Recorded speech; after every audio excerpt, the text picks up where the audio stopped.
ஓம் ஸ்ரீராம ராம ராமேதி ரமே ராமே மனோரமே சகசிரநாம தத்துல்யம் ஸ்ரீராமநாம வரானனே.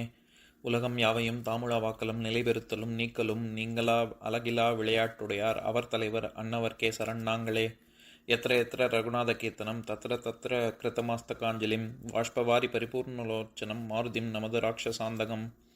அஞ்சிலே ஒன்று பெற்றான் அஞ்சிலே ஒன்றைத் தாவி அஞ்சிலே ஒன்று ஆறாக ஆரியற்காக ஏகி அஞ்சிலே ஒன்று பெற்ற அணங்கைக் கண்டு அயலாரூரில் அஞ்சிலே ஒன்றை வைத்தான் அவன் எம்மை அழித்துக் காப்பான். இன்னைக்கு நம்ம கம்பராமாயணத்துல பாலகாண்டத்துல மிகைப்பாடல்கள்ல தாடகை வதை படலத்துல 6வது பாடல். ஆயவன் அருள்வழி அலர்ந்த தாமரை சேயவள் எனவளர் செவ்வி கண்டு இவட்கு ஆயவன் யார்கொல் என்று ஆய்ந்து தன்கிளை நாயகன் சுந்தன் என்பவருக்கு நல்கினான். இதுதான் பாட்டு. இப்ப பதம் பிரிச்சு பொருள் பார்க்கலாம். ஆயவன் அருள் வழி, அவ்வாறாக அந்த பிரம்மன் அருளிய வழி. அலர்ந்த தாமரை சேயவள் என வளர் செவ்வி கண்டு, மலர்ந்த தாமரை மலரில் வீற்றிருக்கும் லக்ஷ்மி வளர்வதை போல வளரும் தன்மை கொண்ட தாடகையை கண்டு இவட்கு ஆயவன் யார்கொல் என்று ஆய்ந்து, இவளுக்கு உரிமையானவன் யார் என்று ஆராய்ந்து தன் கிளை நாயகன், தன்னுடைய சமூகத்திலேயே தன்னுடைய உறவினர்களான தலைவனான ஒருவன் சுந்தன் என்பவருக்கு நல்கினான். சுந்தன் என்று சொல்லப்பட்ட ஒருவனுக்கு தன் பெண்ணை தந்தான். இப்ப நம்ம இந்த பாட்டுல இருக்கக்கூடிய நயன்களை பார்க்கலாம்.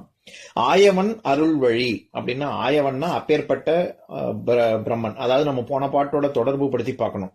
நீ போ என மலரையன் புகன்று போயினான் அப்படின்னு போன பாட்டு முடிஞ்சது இல்ல. அவ்வாறாக வரமளித்த பிரம்மன் அப்படின்னு அர்த்தம். ஏன்னா இங்க நம்ம ஏற்கனவே கம்பராமாயண பாடல் 412வது பாடல் நம்ம இப்ப சமீபத்துல பார்த்தது. ஆயது அறிந்தனர் வானவர் அந்நாள் மாயனை வந்து வணங்கி இறந்தார் தீயவன் வெந்தொழில் தீரென நின்றார் நாயகனும் அது செய்ய நயந்தான் அப்படிங்கிற பாட்டுல அந்த அவ்வாறாக மகாபலி வேள்வி நடத்தக்கூடிய செய்தியை அறிந்த வானவர் அப்படின்றதுனால ஆயது அறிந்த வானவர் அப்படின்னு முந்தின பாட்டோட தொடர்பு படுத்தி பார்த்தோம்ல. அந்த மாதிரிதான் இங்கேயும் ஆயவன் அருள் வழி அப்படின்னா மேலே சொல்லப்பட்ட பிரம்மன் எவ்வாறாக வரமளித்து விட்டு சென்றானோ அந்த பிரம்மன் அருளிய பிறகு அப்படின்னு அர்த்தம் பண்ணணும். அலர்ந்த தாமரை, வெறும் மலர்ந்த தாமரைன்னு சொல்லல, அலர்ந்த தாமரை அப்படின்னு சொல்றாங்க. இது நம்ம ஏற்கனவே பார்த்திருக்கோம். அதாவது பூவினுடைய 7 நிலைகள்: அரும்பு, மொட்டு, முகை, மலர், அலர், வி, செம்மல். இது ஒவ்வொன்றுக்கும் அரும்பு அப்படின்னா பூ அரும்பும் நிலை, மொட்டு அப்படின்னா பூ மொக்கு விடும் நிலை, முகை முகிழ்க்கும் நிலை, மலர் மலரும் நிலை, அலர் மலர்ந்த நிலை, வி வாடும் நிலை, செம்மல் வதங்கும் நிலை. இந்த மாதிரியாக 7 நிலைகள் இருக்கு. இதுல மலருக்கும் அலருக்கும் என்ன வித்தியாசம் அப்படின்னா, மலர்ந்து கொண்டிருக்கின்ற நிலை தான் மலரும் நிலை. அதை தான் நம்ம மலர்னு சொல்றோம். இப்ப பெண்கள்லாம் பூ சூடுறாங்கல்ல, பூ அது பறிக்கக்கூடிய நிலையில இருக்குல்ல, அப்பயே அது மலர்ந்து கொண்டுதான் இருக்கு, இன்னும் முழு மலர்ச்சி அடையல. ஏன்னா அவங்க இப்ப இந்த பூ ஜாதி மல்லி எல்லாம் வச்சதுக்கு அப்புறமும் இன்னும் கொஞ்சம் அது விரிவடைந்து கொண்டே தானே இருக்கு. அது முழுவதுமாக மலர்ந்த நிலை தான் அலர், அடுத்த நிலை. அதனால இங்க தாமரை, எப்பேற்பட்ட தாமரையில் லக்ஷ்மி வீற்று இருக்கிறாள் அப்படின்னு வர்ணிக்கிற இடத்துல அலர்ந்த தாமரை சேயவள் அப்படின்னு சொல்றாங்க. முழுவதுமாக மலர்ந்த தாமரை அப்படின்னு அர்த்தம். அப்பேற்பட்ட ஒரு வளர்ச்சியை செவ்வி கண்டு, என வளர் செவ்வி கண்டு. அதாவது சுகேதுவுக்கு குழந்தை இல்லாம கஷ்டப்பட்டா, அதனால பிரம்மா வரம் கொடுத்தார் அப்படின்னு தானே பார்த்தோம் முன்னாடி. அப்பேற்பட்ட சுகேது எப்படி தன்னுடைய மகள் வளர்கிறாள் அப்படிங்கிறதுக்கு சேயவள் என வளர் செவ்வி கண்டு அப்படின்னு சொல்றாரு. நம்ம இந்த செவ்விங்கிறதும் ஏற்கனவே நம்ம நிறைய தடவை பார்த்திருக்கோம். அதாவது பல்லாண்டு, திருப்பல்லாண்டுல பல்லாண்டு பல்லாயிரத்தாண்டு பல கோடி 100,000 மல்லாண்ட தென் தோல் மணிவண்ணா உன் செவ்வடி செவ்வித்திருக்காப்பு. உன்னுடைய திருவடிகள் ரொம்ப மேன்மையான திருவடிகள், எத்தன்மை வாய்ந்தது அப்படின்னா எங்களெல்லாம் காக்கணும், அதுக்காக பல்லாண்டு அப்படின்னு பாடுறாருல பெரியாழ்வார். அதுல எதுக்கு சொல்ல வரேன், அந்த இடத்துல எப்படி செவ்விங்கிறது அத்தன்மை கொண்ட, எங்களை காக்கக்கூடிய தன்மை கொண்ட திருவடிகள் அப்படின்னு சொல்றாருல.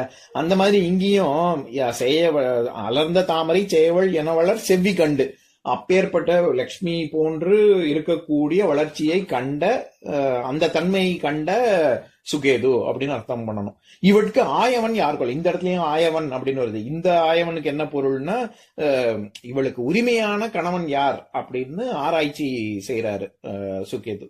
அப்படி செய்து தன் கிளை நாயகன், கிளை அப்படின்னா தன்னுடைய ஜாதி, தன்னுடைய சமூகம், தன்னுடைய உறவினர்கள் அப்படின்னு 3 விதமா பொருள் இருக்கு. எல்லாருக்கும் கிளைன்னு தெரிஞ்சது நம்ம மரக்கிளைய இருக்குல்ல, அதை வச்சுதான் இது எல்லாமே நம்மளுடைய சமூகம், ஜாதி, உறவினர்கள் இந்த பொருள் எல்லாமே வருது. இந்த இடத்துல உறவினர்கள் அப்படின்னு தான் நம்ம பொருள் கொள்ளணும். தன்னுடைய உறவினர்களுக்குள்ளேயே நாயகன், நாயகன் மறுபடியும் நாயகன்னா தலைவன். அதுல உயர்ந்தவனான சுந்தன் என்பவருக்கு மனம் முடித்து கொடுக்கிறார். இதுல என்பவருக்கு நல்கினான் அப்படின்னு சொல்றாரு. நல்குதல் அப்படின்னாலே அதாவது தருதல், கடாட்சித்தல், பெஸ்டோ பண்றதுன்னு இங்கிலீஷ்ல சொல்லுவாங்களா, அதாவது வரங்களை தருதல், அதை கடாட்சித்தல் அப்படிங்கிற பொருளும் இருக்கு. இதெல்லாம் தவிர தருதல் அப்படிங்கிற பொருளும் இருக்கு. அந்த அர்த்தத்துலதான் இங்க வருது. அந்த தர முடியாத ஒரு நிலை அப்படிங்கறதுனாலதான் நல்குறவு அப்படிங்கிறது வறுமை. எதுக்கு சொல்ல வரேன், சுந்தன் என்பவருக்கு நல்கினான் அப்படின்னா சுந்தன் என்பவருக்கு தன் பெண்ணை தந்தான் அப்படின்னு தான் பொருள். இந்த பாட்டின் மூலமா சொல்ல வர்ற செய்தி என்னன்னா, தன்னுடைய சுகேதுவின் பெண்ணான தாடகை லக்ஷ்மி வளர்வது போல் வளரும் தன்மையை கண்டு தன்னுடைய சமூகத்திலேயே சுந்தன் என்ற ஒருவனுக்கு மனம் முடித்து வைத்தான் அப்படின்னு தான் பொருள். இப்ப நான் பாட்டை இன்னொரு தடவை படிக்கிறேன், கேளுங்க. ஆயவன் அருள்வழி அலர்ந்த தாமரை சேயவள் எனவளர் செவ்வி கண்டு இவட்கு ஆயவன் யார்கொல் என்று ஆய்ந்து தன்கிளை நாயகன் சுந்தன் என்பவருக்கு நல்கினான். இன்னொரு நாள் இன்னொரு பாட்டு பார்க்கலாம். ஓம் சாந்தாகாரம் புஜகசயனம் பத்மநாபம் சுரேஷம் விஸ்வாதாரம் ககனசத்ருசம் மேகவர்ணம் சுபாங்கம் லக்ஷ்மீகாந்தம் கமலநயனம் யோகி ஹிருத்யானகம்யம் வந்தே விஷ்ணும் பவபயஹரம் சர்வலோகைகநாதம். உம்பரோடு இம்பர்காரும் உலகம் ஓர் ஏழும் ஏழும் எம்பெருமான் என்று ஏத்தி இறைஞ்சி நின்று ஏவல் செய்ய தம்பியரோடும் தானும் தருமமும் தரணி காத்தான் அம்பரத்து அனந்தர் நீங்கி அயோத்தியில் வந்த வள்ளல். ஓம் பூர்ணமதః பூர்ணமிதம் பூர்ணாத் பூர்ணமுதஸ்யதே பூர்ணஸ்ய பூர்ணமாதாய பூர்ணமேவாவசிஷ்யதே. ஓம் சாந்தி சாந்தி சாந்திஹி. ஓம் சர்வேஷாம் ஸ்வஸ்திர்பவது சர்வேஷாம் சாந்திர்பவது சர்வேஷாம் பூர்ணம் பவது சர்வேஷாம் மங்களம் பவது. ஓம் சாந்தி சாந்தி சாந்திஹி. ஓம் சர்வே பவந்து சுகினः சர்வே சந்து நிராமயாः சர்வே பத்ராணி பஷ்யந்து மா கஷ்சித் துக்கபாக் பவேத். ஓம் சாந்தி சாந்தி சாந்திஹி.